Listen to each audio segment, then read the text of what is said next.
আজকে যারা বলেন রাজনীতির সাথে কোরআনের সম্পর্ক নাই, আজকে যারা বলেন এই বাচ্চারা কোথা থেকে এসেছে, আজকে যারা মনে করেন এই তরুণ শৈশবের লোকেরা তোমরা আর কি করেছো, আমরা 15 বছরে সব করে ফেলেছি। ইয়েস, করেছি, আমরা সবাই করেছি। কিন্তু আমাদের এই তরুণ যুবকেরা যে রাষ্ট্র গঠনের জীবন বাজি রেখে একটা মানলে একটা যায়, বাকিগুলো সরে না, এই উদাহরণ আমাদের তরুণ যুবকেরাই করেছে। আমরা অনেকে তা করতে পারি নাই। এই যাত্রাবাড়িতে নারায়ে তাকবীর স্লোগানের হয়েছে, গুলি চলেছে, আমরা দাঁড়িয়েছিলাম। আবার এই যাত্রাবাড়ির ভিডিও ক্লিপ এখনো পাওয়া যায়, যারা স্লোগান দিতে দিতে তাদের কর্মীদের রেখে তারা পালিয়ে চলে গেছে। আসসালামু আলাইকুম ওয়া রাহমাতুল্লাহি ওয়া বারাকাতুহু। সম্মানিত সুধী মণ্ডলী, উপস্থিত তরুণ যুবক ভাইরা, আমাদেরকে আল্লাহ তাআলা সৃষ্টি করেছেন। সৃষ্টি করে আমাদের অবকাঠামো সম্পর্কে আজকে যারা আমাদেরকে তারুণ্য যৌবনের একটা পরিচয় আমরা যারা দিতে স্বাচ্ছন্দ্য বোধ করি, আমাদের শুরুটা কি, শুরুটা সম্পর্কে আমাদের একটা ধারণা দেওয়া হয়েছে। অকদ কুনতা মা মাহিনা, আমাদের শুরুটা তারুণ্য দেওয়া হয়নি, যৌবন দেওয়া হয়নি, শৈশব কিংবা কৈশোর দেওয়া হয়নি। একেবারে অপবিত্র অপরিচ্ছন্ন একটা ফোঁটা পানি থেকে আমাদের শুরু। সেখান থেকে বলা হয়েছে ওমান জাআলাকা দামা, তোমাদেরকে কে রক্তে পরিণত করেছে। ওমান জাআলাকা লাহমা, কে তোমাদেরকে মাংসে পরিণত করেছে। ওমান জাআলাকা ইজামা, কে তোমাদেরকে এই সুন্দর তারুণ্যের যৌবনের বার্ধক্যের এই কাঠামোটা কে তোমাদেরকে দিয়েছে। অকাদ কুনতা দাইফা, অথচ তোমরা তো খুব দুর্বল ছিলা। ওমা কুনতা সগীরা, তোমরা তো খুব ছোট ছিলা। ওমা কুনতা জাহিলা, এখন আমরা আরবি বলি, ইংরেজি বলি, উর্দু বলি, বাংলা বলি, ফার্সি বলি, জোরে কথা বলি, চিৎকার করি, অথচ একটা সময় তো তুমি একেবারে অজ্ঞ মূর্খ ছিলা। 2টা বছর তোমার এমন ছিল যে কোনো ভাষাই তুমি জানতে না, কান্নাই ছিল তোমার 2 বছরের ভাষা। 2 বছরের ভাষাই ছিল কি? কান্না। আমরা আজকে যারা এখানে আছি, আবার কিন্তু আল্লাহ আমাদেরকে হায়াত দিলে আমরা আবার বার্ধক্য থেকে শৈশবের এই জায়গায় আমরা আবার শিশুতে পরিণত হব। আবার শিশু হব কিভাবে? শিশু অবস্থায় যেমন আমরা একজনের সহযোগিতা ছাড়া চলতে পারি নাই, আবার আমাদের এমন বার্ধক্য এসে কখনো কখনো উপস্থিত হয় যে আমরা ওই অবস্থাতেও আবার কারো সহযোগিতা ছাড়া চলতে পারি না। সুতরাং এই তারুণ্য, এই যৌবন আল্লাহর পক্ষ থেকে জীবনের মধ্যে আর একটা বিরাট নিয়ামত। জীবন একটা নিয়ামত, যৌবন আর একটা নিয়ামত। তাহলে গোটা জীবনের মধ্যে জীবন একটা নিয়ামত, তার মধ্যে যৌবনটা আলাদা নিয়ামত। সুম্মা লাতুসআলুন্না ইয়াওমাইযিন আনিন নাইম, আর আপনাকে প্রত্যেকটা নিয়ামতেরই জবাব সরকারের কাছে, কার কাছে দিতে হবে? কারণ নিয়ামতটা দিয়েছেন কে? আবার দেখেন, নিয়ামতেরই জবাব যে দিতে হবে, এটা শুধু কোরআনের কথা না, এটা হাদিসে উল্লেখ করা আছে যে 5টি প্রশ্নের জবাব না দিয়ে কাল কিয়ামতের দিন বনে আদম, একজন আল্লাহর বান্দা বান্দি, তার পা এক চুল পরিমাণ সামনে আগাতে পারবে না। তার 5টা প্রশ্নের মধ্যে একটা প্রশ্ন দিলেই হয়ে যেত যে তার পুরো জীবনের হিসাব দিতে হবে। কিন্তু মজার ব্যাপার হচ্ছে, খেয়াল করেন, জীবন যেমন একটা নিয়ামত, এর মধ্যে যৌবনকে যেমন আল্লাহ তাআলা আলাদা একটা নিয়ামত হিসেবে দিয়েছেন, ঠিক জবাবের মধ্যেও, প্রশ্নের মধ্যেও আল্লাহ তাআলা পুরো জীবনের হিসাব নেবেন, তার মধ্যে যৌবনের আলাদা করে আবার আল্লাহ তাআলা আমাদের কাছ থেকে হিসাব নেবেন। সুবহানাল্লাহ।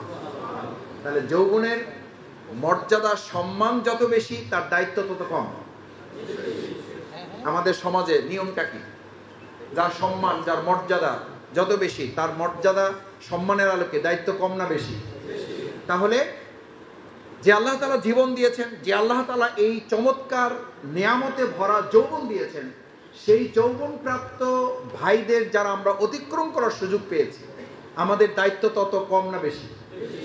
সেই কথাই তো আপনারা স্মরণ করেছেন। সেই কথার প্রমাণিত 2024-এর জুলাই আগস্টে আমাদের তরুণ যুবকেরা রেখেছে। তারা সাহস করে এগিয়ে যাওয়ার কারণে আজকে আমাদের এই প্রিয় মাতৃভূমি বাংলাদেশে আমরা এখানে একত্রে বসে স্বাধীনভাবে আজকে কথা বলার সুযোগ পেয়েছি বলে এই 2024-এর জুলাই আগস্টের গণঅভ্যুত্থানকে শুধু গণঅভ্যুত্থান বলে আমরা শেষ করি নাই, এটার নাম দিয়েছি নতুন দ্বিতীয় আর একটা স্বাধীনতা যুদ্ধ। এবং সেই যুদ্ধে হাত পা হারানো আমাদের এই তরুণ যুবকেরা নতুন স্বাধীনতা যোদ্ধা হিসাবে তাদেরকে আমাদের দেশ অভিহিত করেছে। আল্লাহ তাদের মর্যাদা আরো বৃদ্ধি করে দিন। দুর্ভাগ্যটা কি জানেন? আমি কাউকে খুশি কিংবা কাউকে কটাক্ষ করার জন্য বলছি। আমরা এই বড় মানুষগুলো, আমরা এই বড় দলগুলো, আমরা এই বড় বড় কথা বলাওয়ালা লোকগুলো 15 বছরে 16 বছরে যা করতে পারলাম না, আমাদের এই তরুণ যুবকেরা জীবন বাজি রেখে আমাদেরকে একটা রাস্তা দেখে সামনে হাঁটার সুযোগ করে দিল, বসার সুযোগ করে দিল। এখন আমরা কথায় কথায় তাদেরকে বলে, এই তোমার বয়স কত, তুমি তো বাচ্চা মানুষ, তুমি আমার সামনে কথা বলো।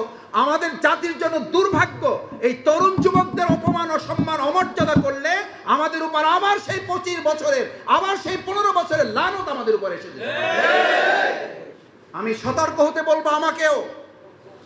আমি আজকে তরুণ যুবকদের প্রোগ্রাম বলে আমি আপনাদের খুশি করছি না। আমি এই কথা বহুবার বলেছি।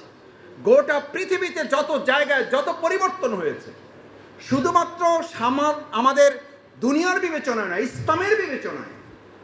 নবী মুহাম্মদ রাসূলুল্লাহ সাল্লাল্লাহু আলাইহি ওয়াসাল্লাম এই তরুণ, এই শৈশব, এই যৌবনে ওই আসার আগেই তিনি সমাজ এবং রাষ্ট্র পরিচালনার জন্য হিলফুল ফুজুল নামক একটা শান্তি সংঘ প্রতিষ্ঠা করে সমাজ এবং রাষ্ট্রের পরিবর্তনের জন্য তিনি ভূমিকা পালন করেছেন। সুতরাং আমরাও ভূমিকা পালন করবো ইনশাআল্লাহ।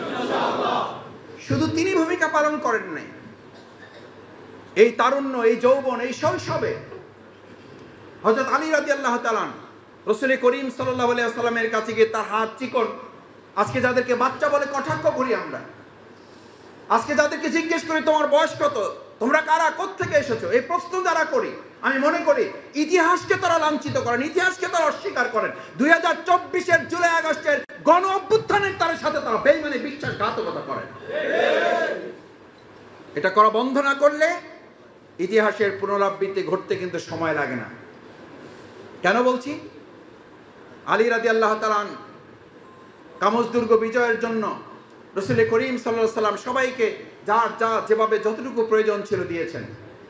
আলী রাদিয়াল্লাহু তাআলা বয়সে ছোট, তার হাতটা একটু চিকন, পাটা একটু চিকন, কিন্তু তিনিও তো রাসূল করিম সাল্লাল্লাহু আলাইহি ওয়াসাল্লামের কাছে এসে বললেন, ইয়া রাসূলুল্লাহ, আমার যা অবস্থান এর আলোকেই ইসলামের জন্য ভূমিকা পালন করার দায়িত্ব আমার উপরে আছে, আমি পালন করতে চাই, যা আছে তাই দিন আমাকে, তাই দিন আমাকে, আমি তাই দিয়ে ভূমিকা পালন করতে চাই। সম্মানিত ভাই এবং বন্ধুগণ, তরুণ যুবক শিক্ষার্থী ভাইয়েরা, আমাদেরকে এটা মাথায় রাখতে হবে। সেই আলী রাদিয়াল্লাহু তাআলা আজকে তারুণ্যের, যৌবনের এই যারা ভূমিকা আমরা 24-এ পালন করেছি, আমাদেরকে এটা প্রথমে মাথায় রাখতে হবে যে ভূমিকা পালন করার শক্তি, সাহস, হিম্মত, বলিষ্ঠতা কোথা থেকে, কে কিভাবে আমাকে দিয়েছে, আমি কিভাবে পেরেছি এটা।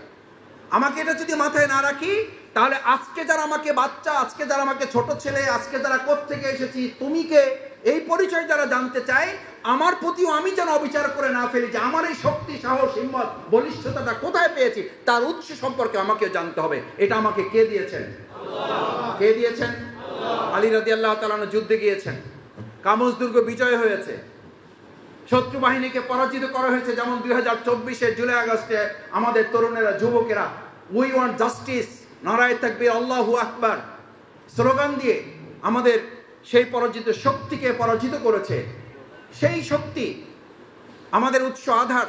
আল্লাহ সুবহানাহু ওয়া তাআলা আমাদেরকে স্মরণে রাখতে হবে যে আলী রাদিয়াল্লাহু তাআলা যখন যুদ্ধ বিজয় করে এসেছেন, রাসূল করিম সাল্লাল্লাহু আলাইহি ওয়াসাল্লামকে বলেন, ইয়া রাসূলুল্লাহ, আমাদেরকে আল্লাহ তাআলা এই যুদ্ধে বিজয় দিয়েছেন, আমরা লড়াই করেছি, শত্রুপক্ষকে আমরা আঘাতের পর আঘাত এনেছি। বলেন তোমার কাছে তো কিছুই ছিল না। বলছি, ইয়া রাসূলুল্লাহ, যা সামান্য কিছু ছিল, একটা খাজুরের ঢগা ছিল, ওটা দিয়ে আমি আঘাত এনেছি, ওটা দিয়ে শত্রুপক্ষকে আমি ঘায়েল করার চেষ্টা করেছি। আমি সাহস এবং হিম্মতে আল্লাহর উপরে ভরসা করে কামুজ দুর্গের ভিতরে গিয়ে ঢুকেছি। দুর্গের ভিতরে ঢুকে সেখানে শত্রুপক্ষ মুক্ত করে ওই দুর্গ থেকে আমি একটা কপাট ছিঁড়ে নিয়ে এসে ওই কপাটটা হাতে নিয়ে পরবর্তীতে আমি আবার প্রতিপক্ষকে আমি লড়াই করার চেষ্টা করে তাদেরকে পরাজিত করতে চেষ্টা করেছি। রাসূল করিম সাল্লাল্লাহু আলাইহি ওয়াসাল্লাম কামুজ দুর্গের কপাট ছিঁড়ে সেটা দিয়ে লড়াই করাটাকে কিছুটা বিস্ময়কর মনে করলেন। তিনি অবিশ্বাস করেন নাই, কিন্তু এটা জাতির কাছে, ইতিহাসের কাছে স্মরণে রাখার জন্য, প্রমাণে রাখার জন্য, কেউ যাতে মনে না করে যে মানুষ তার শক্তির বলেই সমস্ত উত্থান পতন করে, মূলত সমস্ত উত্থান পতনের মালিক কে? আল্লাহ। এটা যদি আমরা ভুলে যাই, তাহলে আল্লাহ সুবহানাহু ওয়া তাআলা পরিষ্কার বর্ণনা আছে, তিলকাল আইয়ামু নুদাবিলুহা বাইনান নাস, তোমাদের মধ্যে ভালো মন্দ, তোমাদের মধ্যে উত্থান পতন, তোমাদের মধ্যে জোয়ার ভাটা, তোমাদের মধ্যে ন্যায় অন্যায়, তোমাদের মধ্যে রাত দিনের, তোমাদের মধ্যে এই জালিম এবং জুলুমের তোমাদের মধ্যে মুজলিম এবং মজলুমের এই যে উত্থান পতন ঘটনার প্রক্রিয়াটা এটা কার হাতে? আল্লাহ সুবহানাহু ওয়া তাআলার হাতে। আলী রাদিয়াল্লাহু তাআলা বললেন, ইয়া রাসূলুল্লাহ, আমি সেই কপাট ছিঁড়ে নিয়ে এসে লড়াই করেছি, এমন ভাবে একজনকে আঘাত করেছি যে দ্বিখণ্ডিত হয়ে আমার সেই জানালাটা মাটির নিচে কি হয়ে গেছে, মাটির নিচে ঢেকে গেছে। বলছে তাই নাকি? রাসূল করিম সাল্লাল্লাহু আলাইহি ওয়াসাল্লামের প্রশ্নে আলী রাদিয়াল্লাহু কিছুটা বিস্মিত হলেন যে রাসূল সাল্লাল্লাহু আলাইহি ওয়াসাল্লাম কি তাহলে আমাকে বিশ্বাস করেন না? রাসূল করিম সাল্লাল্লাহু আলাইহি ওয়াসাল্লাম মৃদু হেসে দিয়ে বলে দিলেন, আমি তোমাকে বিশ্বাস করি, তোমার তারুণ্য, তোমার যৌবন, তোমার শৈশবের শক্তি নিশ্চয়ই এটা করেছে, কিন্তু তোমাকে আরেকটা জিনিসও মনে রাখতে হবে, সেটার জন্য চলো ওখানে যাই। গিয়েছেন। আলী রাদিয়াল্লাহু তাআলা বললেন, ইয়া রাসূলুল্লাহ, এই যে দেখেন কপাটটা পড়ে আছে। রাসূল করিম সাল্লাল্লাহু আলাইহি ওয়াসাল্লাম বললেন, আচ্ছা ঠিক আছে, এটা তোলো একটু। তো তোলো মানে রাসূল সাল্লাল্লাহু আলাইহি ওয়াসাল্লাম প্রমাণ করতে চান নাই, প্রমাণ করতে চেয়েছেন শক্তি না, প্রমাণ করতে চেয়েছেন এই শক্তির পিছনে আরেকটা শক্তি আছে। সেই শক্তিটা কার? কার সেই শক্তি? এই শক্তির সাথে যদি আমার সম্পর্ক না থাকে, এই শক্তির সাথে যদি এই তরুণের সম্পর্ক না থাকে, এই শক্তির সাথে যদি আজকে এই যুবকদের সম্পর্ক না থাকে, এই শক্তির সাথে যদি আজকে আমাদের রাজনৈতিক দলের সম্পর্ক না থাকে, এই শক্তির সাথে যদি বাংলাদেশের সম্পর্ক না থাকে, বাংলাদেশকে অর্থনীতি, রাজনীতি, সমাজনীতি, সংস্কৃতি কোন দিক থেকে সংস্কার করে আপনি বাংলাদেশকে এগিয়ে নিতে পারবেন না। সুতরাং যারাই বলেন রাজনীতির সাথে কোরআনের, ইসলামের, আল্লাহ প্রদত্ত বিধানের সম্পর্ক নাই, তাদের এই বক্তব্য দিয়ে দেশ এবং জাতির কোনো পরিবর্তন হতে পারে না। পারে যে না। আলী রাদিয়াল্লাহু তাআলা এটা প্রমাণ করার জন্য রাসূল সাল্লাল্লাহু আলাইহি ওয়াসাল্লাম বললেন, তোমার জানালাটা তোলো। আজকে যারা বলেন রাজনীতির সাথে কোরআনের সম্পর্ক নাই, আজকে যারা বলেন এই বাচ্চারা কোথা থেকে এসেছে, আজকে যারা মনে করেন এই তরুণ শৈশবের লোকেরা তোমরা আর কি করেছো, আমরা 15 বছরে সব করে ফেলেছি। ইয়েস, করেছি, আমরা সবাই করেছি, কিন্তু আমাদের এই তরুণ যুবকেরা যে রাষ্ট্র গঠনের জীবন বাজি রেখে একটা মানলে একটা যায়, বাকিগুলো সরে না, এই উদাহরণ আমাদের তরুণ যুবকেরাই করেছে, আমরা অনেকে তা করতে পারি নাই। এই যাত্রাবাড়িতে নারায়ে তাকবীর স্লোগানের হয়েছে, গুলি চলেছে, আমরা দাঁড়িয়েছিলাম। আবার এই যাত্রাবাড়ির ভিডিও ক্লিপ এখনো পাওয়া যায়, যারা স্লোগান দিতে দিতে তাদের কর্মীদের রেখে নিয়ে তারা পালিয়ে চলে গেছে। সুতরাং আমরা সবাই কথা বলার ক্ষেত্রে যেন সংযম থাকি, সবাই কথা বলার ক্ষেত্রে যেন পরস্পরের প্রতি শ্রদ্ধাশীল থাকি। আমরা কথা বলার ক্ষেত্রে যেন কারো ভূমিকাকে ছোট করে, খাটো করে তাকে যেন অপমান, লাঞ্ছিত কিংবা তাকে যেন আগামী দিনে ভূমিকা পালন করার ক্ষেত্রে নিরুৎসাহিত না করি। রাসূল করিম সাল্লাল্লাহু আলাইহি ওয়াসাল্লাম আলী রাদিয়াল্লাহু তাআলা আনহুকে বললেন, উঠাও। আলী রাদিয়াল্লাহু তাআলা ভাবলেন, যেটা দিয়ে যুদ্ধ করছি, যেটা দিয়ে লড়াই করলাম, সেটা তুলতে তো আমার 2 হাত লাগার কথা না, 1 হাতই যথেষ্ট। 1 হাত দিয়ে নাড়াচাড়া করার চেষ্টা করলেন, নাড়াতে পারলেন না, কিছুটা লজ্জিত হলেন। রাসূল করিম সাল্লাল্লাহু আলাইহি ওয়াসাল্লাম তো কাউকে ছোট করার জন্য তিনি পরিকল্পনা করতে পারেন না। এটা রাসূল করিম সাল্লাল্লাহু আলাইহি ওয়াসাল্লামের সুন্নাহ। এই সুন্নাহ আমাদের রাজনীতিবিদদের মাথায় রাখতে হবে, এই সুন্নাহ আমাদের অভিভাবকদের মাথায় রাখতে হবে, এই সুন্নাহ আমাদের শিক্ষক হিসেবে মাথায় রাখতে হবে, এই সুন্নাহ আমাদের মুরব্বীদের মাথায় রাখতে হবে, বাবারা মাথায় রাখতে হবে যে সন্তানকে ছোট করে বাবা কখনো বড় হতে পারেন না। রাসূল করিম সাল্লাল্লাহু আলাইহি ওয়াসাল্লাম মৃদু হেসে দিয়ে বললেন, কোনো অসুবিধা নাই, তুমি 2 হাত দিয়ে চেষ্টা করো। কারণ জানেন, রাসূল করিম সাল্লাল্লাহু আলাইহি ওয়াসাল্লাম জানেন যে 2 হাত দিয়ে চেষ্টা করো সেটা তুলতে পারবে না। বললেন, তুমি 2 হাত দিয়ে চেষ্টা করো। 2 হাত দিয়ে চেষ্টা করেছে, তুলতে পারলেন না। আলী রাদিয়াল্লাহু তাআলা এবার একটু চ্যালেঞ্জ নেওয়ার মতো, যে এবার তো আমি আসলে মিথ্যা প্রমাণিত হতে যাচ্ছি, যে আমি লড়াই করেছি এটা নিয়ে, অথচ এটা এখন তুলতেই পারছি না। আমি রাসূল করিম সাল্লাল্লাহু আলাইহি ওয়াসাল্লামের সাথে শর্মিন্দা হচ্ছি, লজ্জিত হচ্ছি। আলী রাদিয়াল্লাহু তাআলা তার যা শক্তি ছিল পুরো শক্তিটাকে ব্যবহার করে কপাটটা তোলার চেষ্টা করলো। আলী রাদিয়াল্লাহু তাআলা ঘেমে গেলেন, বাট কপাটটা 1 চুল পরিমাণে নড়াতে পারলেন। রাসূল করিম সাল্লাল্লাহু আলাইহি এবার বলতে পারতেন, আগেই বলছিলাম তুমি পারো নাই, তোমার দ্বারা এটা হয় নাই, আমি জানি তুমি এটা করতে পারো নাই, তুমি সঠিকটা বলো না, এটা বলতে পারতেন রাসূল সাল্লাল্লাহু আলাইহি ওয়াসাল্লাম, বলেন নাই। রাসূল সাল্লাল্লাহু আলাইহি ওয়াসাল্লাম ওই তরুণ, ওই যুবক, ওই শৈশবের আলী রাদিয়াল্লাহু তাআলা আনহুকে জড়িয়ে ধরে আদর, স্নেহ, ভালোবাসা, উৎসাহ, অনুপ্রেরণা দিয়ে বললেন, আলী তুমি যেটা করেছো ওটা আমি প্রথম বলাতে আমি বিশ্বাস করেছি, কিন্তু তোমার মাথায় আমি একটা জিনিস দেওয়ার মধ্য দিয়ে গোটা বিশ্ববাসীর ভবিষ্যৎকে একটা আগাম বার্তা দিতে চেয়েছি। তোমার এই শক্তির কোনো কুল কিনারা নাই যদি তোমার শক্তির সাথে মহান আল্লাহর শক্তির সম্পর্ক তৈরি না হয়। আজ তরুণ যুবকদের একটা আহ্বান জানিয়ে যাই, আপনি সংস্কার করবেন অথবা আমরা সংস্কার করব, গোটা সংস্কারের সাথে যদি আল্লাহ রাসূল সাল্লাল্লাহু আলাইহি ওয়াসাল্লামের দেয়া বিধানের এই শক্তির সাথে বাংলাদেশকেও আলী রাদিয়াল্লাহু তাআলার মতো আমরা সম্পর্ক তৈরি করতে না পারি, এই বাংলাদেশকে কোনো সংস্কার করে পরিবর্তন করা যাবে যাবে না। সুতরাং তরুণ আর যুবক ভাইদের শৈশব কৈশোরের সাথে গার্ডিয়ান হিসাবে ভূমিকা পালন করার সাথে যারা এখানে আমাদের মুরব্বীরা এসেছেন, আমি আপনাদের প্রথমে আহ্বান জানাতে চাই, আসুন আমাদের তরুণ এবং যুবকদেরকে উৎসাহিত অনুপ্রাণিত করার অংশ হিসাবে তাদের সমস্ত ভূমিকার স্বীকৃতি দেওয়া, তাদেরকে এটা মনে করিয়ে দেওয়া, তোমার সমস্ত শক্তির, আমার সমস্ত শক্তির মূল কেন্দ্রবিন্দু আমি নই, কে? আল্লাহ সুবহানাহু ওয়া তাআলা। দ্বিতীয় কথা হচ্ছে, সম্মানিত ভাই এবং বন্ধুগণ, সুধী মণ্ডলী, আমি আপনাদের কষ্ট বাড়াবো না। আপনারা কষ্ট করে এখানে বসে আছেন শুনে আমি ওখানকার প্রোগ্রাম সংক্ষিপ্ত করে আমি আপনাদের কাছে এসেছি শুধুমাত্র আপনাদেরকে সালাম দেওয়া, আপনাদেরকে একটু দোয়া নেওয়া এবং আপনাদেরকে একটু দেখে যাওয়ার জন্য। কারণ বহুদিন আপনাদের সাথে এভাবে খোলামেলা বসার সুযোগ আমাদের হয় নাই। আমি আপনাদের প্রতি কৃতজ্ঞ, আমি আপনাদের অভিনন্দন জানাই, আপনাদের জন্য আল্লাহর কাছে বিশেষভাবে অন্তর থেকে দোয়া করি, আল্লাহ আপনাদের শুরু থেকে এখন পর্যন্ত বসে থাকা সময়টুকু কাল কিয়ামতের দিন এটাকে কবুল করে আমাদের জান্নাতে যাওয়ার উসিলা হিসেবে আপনি কবুল করেন।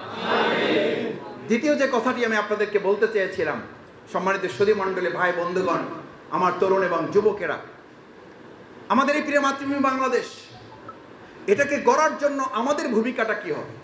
আমি সবসময় একটা কথা বলে থাকি, আমাদের এই দেশ এবং রাষ্ট্র, এই ৫৬,০০০ বর্গ মাইল, এটা পরিবর্তন যদি তরুণেরা যুবকেরা করতে চায়, তাহলে তরুণ এবং যুবকদেরকে ওই ১৫ দিনে যারা তারা তাদের আগের নিয়ন্ত্রণ নিয়েছে, তারপরে তারা ৫৬,০০০ বর্গ মাইলকে নিয়ন্ত্রণ করতে পেরেছে।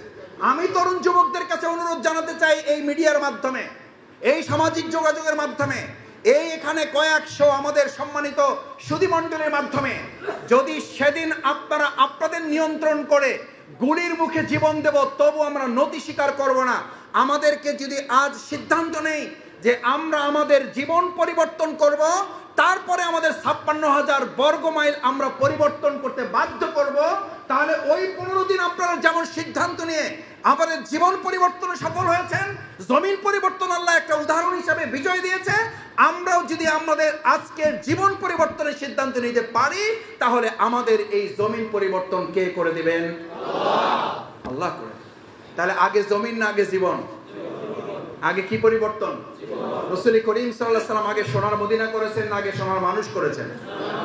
আগে হযরত ওমরে ফারুক রাদিয়াল্লাহু তাআলা কোরআনের মাধ্যমে পরিবর্তন হয়েছে নাকি মানুষের তৈরি করা চিন্তা, দর্শন, মতমারবাদ দর্শনের চিন্তার মাধ্যমে, মতের মাধ্যমে, নাকি কোরআনের মাধ্যমে? কোরআনের মাধ্যমে। সেই কোরআন তো আমাদের কাছে আছে না নাই? আছে। তাহলে আমাদের সংস্কারের জন্য যত কথাই আমরা সংস্কার বলি না কেন, আমরা তো এখন কিছুটা কোনো কোনো ক্ষেত্রে একটু হতাশ হয়ে পড়ছি যে ভাই, তাহলে বিগত 2024-এর 5ই আগস্টের আগের পরিস্থিতির এখন পরিস্থিতির মধ্যে তো তেমন কোনো পার্থক্য লক্ষ্য করছি না, যা ছিল আবার সেই একই পরিস্থিতি। তার মানে মানুষের তৈরি করা তন্ত্র মন্ত্র, মতবাদ এবং চিন্তা দর্শন দিয়ে মানুষ মানুষকে পরিচালনা করবে, এই চিন্তা থেকে বের হতে না পারলে সোনার মদিনার জন্য যেমন সোনার মানুষ কিছু হয়েছিল কোরআনের মাধ্যমে, আমাদের বাংলাদেশকে তো আমরা সোনার বাংলা করতে চাই। কি বাংলা? তাহলে সোনার মদিনা আগে হয়েছে না সোনার মানুষ আগে হয়েছে? আমাদের সোনার বাংলাকে সংস্কারের প্রথম ধাপ যদি আপনি টার্গেট করেন, তাহলে আগে সোনার বাংলা হবে না আগে সোনার মানুষ হবে? কিন্তু আমরা টার্গেট করছি কি? আগে টার্গেট করছি কি? সোনার বাংলা হোক, তারপর আমরা ঠিক হয়ে যাব। অনেকে বলে যে ভাই আমি পরিস্থিতির শিকার। কিসের শিকার? পরিস্থিতির শিকার। আপনি তরুণ, আপনি যুবক, আপনি সংস্কার করবেন, আপনি তরুণ যুবকদের অভিভাবক, আপনি দেশটা সংস্কার হোক এটা চান, আপনি পরিস্থিতির শিকার হবেন কেন? আপনি চাঁদা, আমাকে বলে মাসুদ ভাই চাঁদা বন্ধ হওয়া দরকার, আমি বলি আপনি দিচ্ছেন কয়? হ্যাঁ দিয়ে দিচ্ছি। তা আমরা দিয়ে বন্ধ করবেন কিভাবে? না দিয়ে বন্ধ করেন। বলছে তাহলে তো আমার সমস্যা। আমি বললাম সমস্যা মোকাবেলা করার জন্যই তো আল্লাহ আপনাকে পৃথিবীতে পাঠিয়েছেন। কয় ভাই পরিস্থিতির শিকার? আমি বললাম হ্যাঁ পরিস্থিতির শিকার বলেই আল্লামা ইকবাল 4টা মুসলিমকে এক জায়গায় করেছেন। আসো, 4টা মুসলিমকে বুঝাবার জন্য, এই জাতিকে বার্তা দেওয়ার জন্য, এটা সংস্কারের বার্তা। দ্বিতীয় ধাপ, আপনি পরিস্থিতির শিকার হবেন, এই জন্য আপনাকে পৃথিবীতে মুসলিম হিসেবে পাঠানো হয় নাই, আল্লাহর খলিফাগিরি প্রতিনিধিত্ব করার জন্য আপনাকে পাঠানো হয় নাই। আপনাকে পাঠানো হয়েছে এই রাষ্ট্র সমাজ এবং এই জমিনকে পরিবর্তনের জন্য, সংস্কারের জন্য। সংস্কারের কথা পরিষ্কার করে বলা আছে। ইন্নী জাইলুন ফিল আরদে খলিফা। খলিফা মানে কি? জামা কাপড় সেলাই করে। কেন আপনারা বলেন না? জামা কাপড় সেলাই করার কি বলেন? খলিফাই তো বলেন। ঠিকই তো আছে। সেই বেচারাদেরকে একটা নতুন কাপড় দেন, এটারে কেটে টুকরা টুকরা করে তারপর একটা কি বানাই দেয়? কি বানাই দেয়? এখন কাটাটাকে যদি আপনি মনে করেন আমার জামাটাকে শেষ করে দিল, আমার কাপড়টাই শেষ করে দিল, এত সুন্দর একটা কাপড় কাইটা টুকরো টুকরো করে ফেলে, মেজাজ যদি আপনার খারাপ হয় তাহলে জামা হবে? জামা হবে না। ভালো করে বুঝেন, খলিফা তাদেরকে বলা হয় a genius has tradition, a khalifa has tradition, a representative has tradition to break the existing customs of the society. খলিফার কাজই হলো, প্রতিনিধির কাজই হলো, তরুণদের কাজই হলো, যুবকদের কাজই হলো, প্রতিভাবানদের কাজই হলো, মেধাবীদের কাজই হলো, যোগ্যতমদের কাজই হলো, সৎ মানুষদের কাজই হলো, আদর্শ মানুষদের কাজই হলো a break to the existing, যা আছে বর্তমান এটাকে কি করে ফেলো? ভেঙে ফেলো। কাস্টমস অফ দ্য সোসাইটি, নতুন আরেকটা সমাজ তুমি বিনির্মাণ করে দাও। আরে ভাই, নতুন বিল্ডিং যদি এটাকে করতে হয় তাহলে এটাকে রেখে করতে হবে না এটাকে ভাঙতে হবে? এই সংস্কারের কাজটুকু যদি আমি বুঝতে না পারি তাহলে আমি কি সংস্কার করব? এখন আমরা সংস্কার করতে চাই বিল্ডিংটা, কিন্তু কোথাও আমরা হাত দিতে চাই না। কোথাও হাত দিয়ে আপনি বিল্ডিং করবেন কি করে? খলিফা তো তাকে বলা হয়, প্রতিনিধি তো তাকে বলা হয়। আপনি যৌবন তারুণ্যের শক্তি তো আল্লাহ এই কারণে দিয়েছেন, আপনি পরিস্থিতির কাছে নতি স্বীকার করবেন, এই জন্য তো আপনার নাম নয়। হযরত ইউসুফ আলাইহিস সালাম যৌবনের উত্তাল তরঙ্গমালায় ষড়যন্ত্রের শিকার হয়েছেন না হন নাই? আমি হলে কি করতাম? বন্ধুদের জান বাঁচানো ফরজ। একজনকে আমি উদাহরণ দিলাম, রমজান মাস সামনে আসতেছে না, উদাহরণ দিলাম বুঝার জন্য যে আপনি পরিস্থিতির শিকার হবেন না, তো কি করবেন? তো বলেন মাসুদ কি করতে হবে বলেন? আমি বললাম ধরেন সংস্কারের এটা একটা রূপ বুঝার জন্য যে আপনি রমজান মাস মাত্র 5 মিনিট বাকি আছে ইফতারের। কয় মিনিট? ধরেন আমরা এই রমজানের এখন 5 মিনিট আগে আছি এখানে, আর 5 মিনিট পরে আমাদের ইফতারের সময় হবে। এই মুহূর্তে কিছু সন্ত্রাসী, কিছু কিশোর গ্যাং অথবা প্রশাসনের কতিপয় দুষ্কৃতিকারীরা বন্দুক টন্দুক নিয়ে আমাদেরকে ঘিরে ফেলে সামনে এসে বুকে বন্দুক তাক করে বললো যে 5 মিনিট আছে না 7 মিনিট আছে এটা জানার দরকার নাই, হয় গুলি খাবেন না হলে ইফতার খাবেন। কয় মিনিট আছে? এখন আপনাকে প্রস্তাব দিল কয়টা? কি খাবেন? হয় গুলি। তা আপনি বলবেন যে ভাই, আমি এটা বলার সাথে সাথে কয় মাসুদ আমার একটা বুদ্ধি আসছে মাথায়, এরকম পরিস্থিতি যখন হবে আমি সেই লোককে বলবো যে ভাই আপনি গুলি নামান, কারণ আমি এখন ইফতার খাবো এই কারণে যে আমার বাকি 29টা রোজা রাখার স্বার্থে আমার বেঁচে থাকাটা খুবই জরুরি। কয়টা রোজা রাখার স্বার্থে? 29টা রোজা রাখার স্বার্থে তার বেঁচে থাকাটা খুবই জরুরি, এই কারণে সে এখন রোজা কি করবে? জায়েজ আছে না? এটা আসতে করলেন কেন? তার মানে ভাঙার পক্ষে আপনারা? কেন? যুক্তিটা তো খারাপ না। এই যে আমার শ্রদ্ধা আব্দুল জব্বার ভাই আছে, মাওলানা জাকির ভাই আছে, আর ওলামায়ে কেরামগণ আছে, বেঁচে থাকার স্বার্থে ওই 29টা রোজার স্বার্থে আপনি যুক্তি দিলেন যে ভাই আমি 29টা রোজার স্বার্থে আমার বেঁচে থাকা জরুরি, আপনি বন্দুক নামান, কারণ এখনই এক রোজা রাখতে গিয়া আমি কয়টা রোজা হারাবো। সুতরাং আমি কি করতে চাই? বাঁচতে চাই এবং রোজা গুলি খাইতে চাই না কি খাইতে চাই? এটা জায়েজ আছে তো? নাই। এইটার জন্য কি কামেল পাস করা লাগবে? ফাজেল পাস, আলেম, খতিব হওয়া লাগবে না, কিছুই হওয়া লাগবে না। আপনি জানেন যে জীবন মৃত্যুর ফয়সালা বন্দুকের কাছে না, কার কাছে? আল্লাহর কাছে। সুতরাং আপনি কি বলবেন? আপনি এরকম গুলি কেন? আপনি সব করতে পারেন, আপনি কিছুই করতে পারবেন না। যে আল্লাহ তাআলা অনুমোদন না দিলে আপনি গুলি করতে পারবেন না, ওই আল্লাহ তাআলা অনুমোদন না দিলে আপনি মুখের মধ্যে খাবার পানি নিতে পারবো, বাট আমি খেতে পারবো না, তার আগে আমার রূহটা আল্লাহ তাআলা তুলে নিয়ে যাবে। আপনি তো 29 রোজা পরে, এই যে এখন একটা ভিডিও ভাইরাল হয়েছে ভারতে না কোথায়, নাচতে নাচতে এক কিশোরী স্টেজে মৃত্যুর করে ঢলে পড়েছে। আর কি উদাহরণ পাবেন? আর জীবনের জন্য কি সচেতনতা দরকার? আমি দেখে ভিডিওটা মানে এতটা মানে বিস্মিত হয়েছি যে সুবহানাল্লাহু আকবার। আল্লাহ তাআলা মানুষকে আর আমাদেরকে কি দেখাবেন? এর আগে তো বহু ভিডিও এরকম দেখেছি আমরা, কিন্তু এটা তো একদম এখন মানে আমাদের সামনে ঘটা এগুলো। আমি যে প্রসঙ্গে গিয়ে শেষ করতে চাওয়ার জন্য যে উদাহরণটা পেশ করতেছিলাম, তাহলে আমরা ওই সময় কি বলবো? গুলি খাবো না ইফতার খাবো? আসলে গুলি খাওয়ার সিদ্ধান্ত নিলে আল্লাহ তাআলা আপনার জন্য যা ফয়সালা রেখেছেন সেটাই হবে। হয়তো গুলিও খেতে হবে না, আপনি ইফতার যথাসময় করতে পারবেন, আল্লাহ নসিবে রাখলে 29টা রোজাও আপনি। সেই একই লোক যদি আপনার কাছে, ভাইয়েরা কোনো আলোচনা কোনো ব্যক্তি দলের দিকে নিয়ে না, আমি জামাত ইসলামের ব্যানারে আলোচনা করি বা জামাতের আলোচনা করি না। আমি একটা কথাও জামাতের বলছি না, আমি যা বলছি কোরআন হাদিস থেকে যদি না বলি আপনারা কোনো কথা কানে নেবেন না। আল্লাহ মেহরবানি করে এই ভাইদের কান থেকে সেই কথাগুলো আপনি বের করে দেন। যা আমি কোরআন হাদিসের বাইরে বলবো, আপনি আল্লাহ আমার এই ভাইদের ব্রেন থেকে আপনি এই কথাগুলো বের করে দেন। তাহলে আপনি অন্যায়ের কাছে এখানে মাথা নত করলেন না। ইফতার করে আপনি দোকানে গেলেন, একজন লোক এসে বলল চাঁদা দেন নাহলে দোকান বন্ধ করেন। বলেন, যেই লোক আল্লাহকে ভয় করে আপনি আল্লাহর নির্দেশ লঙ্ঘন করলেন, নাহলে চাঁদা দেওয়া হালাল না হারাম? তা আপনি হারাম কাজটা করলেন কেন? কি বললেন আপনি? কিসের শিকার? কিসের শিকার? তো পরিস্থিতির শিকারী যদি হবেন তাহলে আপনি আল্লাহর প্রতিনিধিত্ব করার দায়িত্ব নিলেন কেন? তাহলে আপনি এই সমাজ সংস্কার, রাষ্ট্র সংস্কারের কথা আমি বলি কেন? আল্লামা ইকবাল সেই জন্য 4 জন মুসলিমকে কাতার দাঁড় করাইছে, বলছে যে দিস ইজ রিভার। এই যে একটা নদী দেখো, নদীর পাশে দাঁড় করিয়ে বলছে this is river, what is responsibility, what, তোমার দায়িত্ব কি বলো? তো প্রথমটা বলছে যে হুজুর কিছু মনে করেন না, আমি সবসময় চলালো, ডু সামথিং। এটা আমাদের যুবক তরুণরা এখান থেকে শেখার আছে।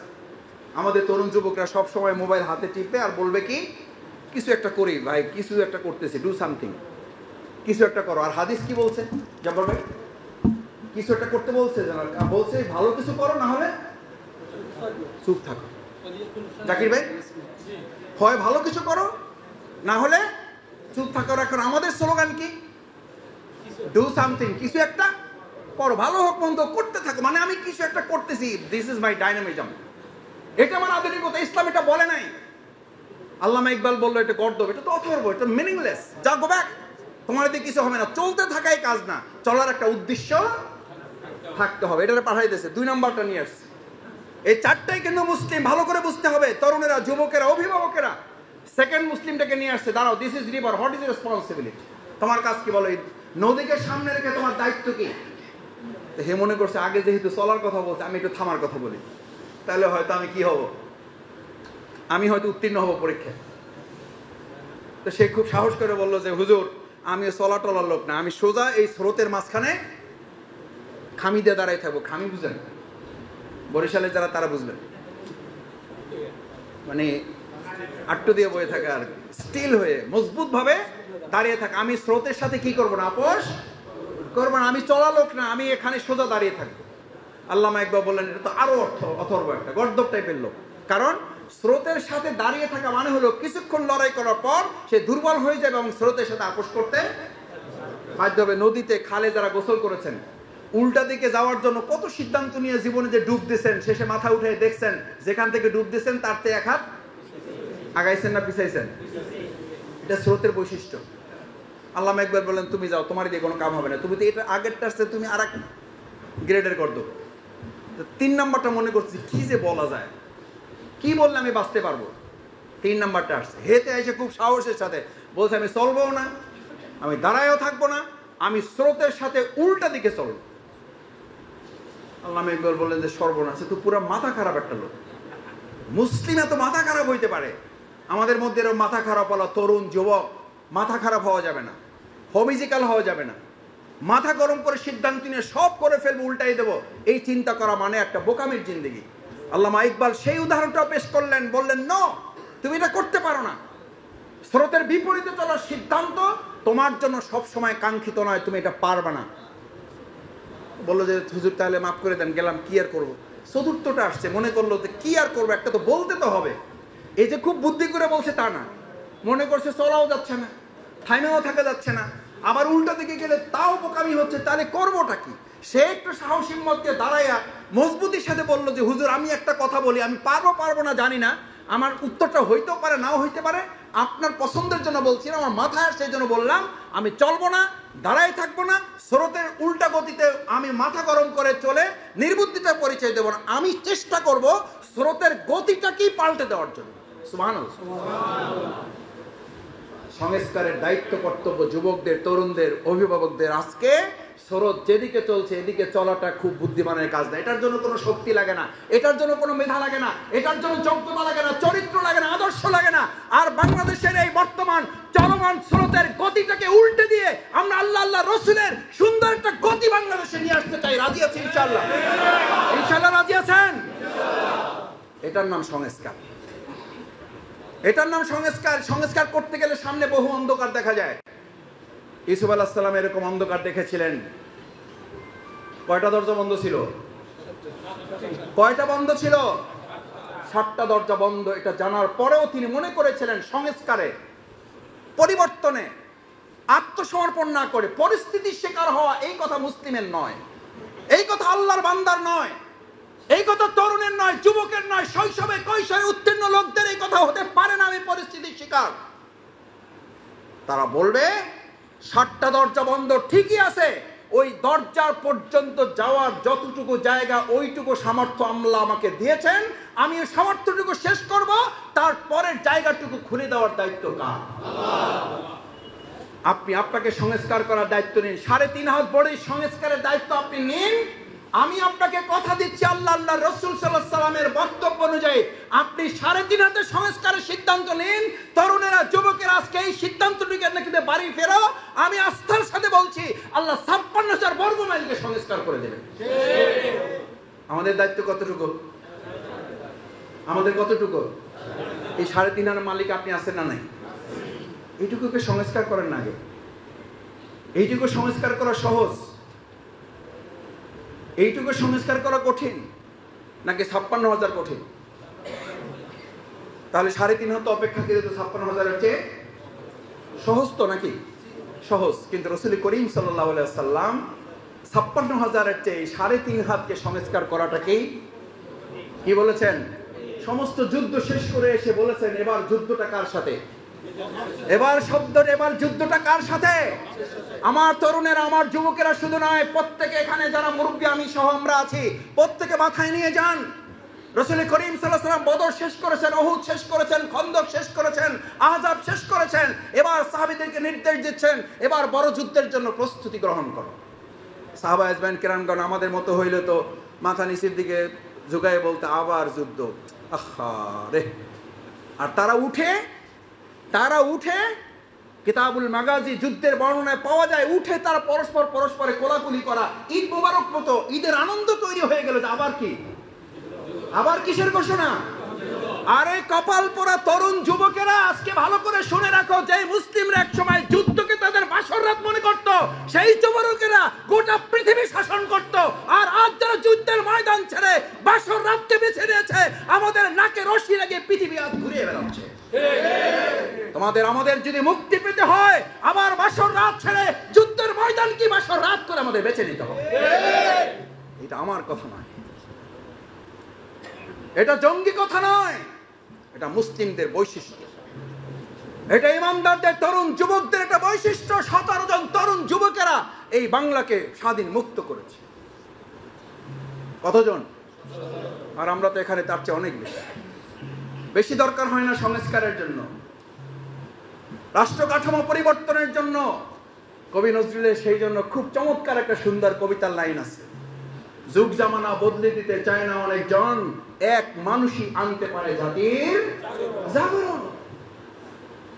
আমার তরুণেরা যারা ফুল দিয়েছ, আমার যুবকেরা যারা ফুল দিয়েছেন, আমি আপনাদেরকে আজকে আহ্বান দিয়ে যাচ্ছি।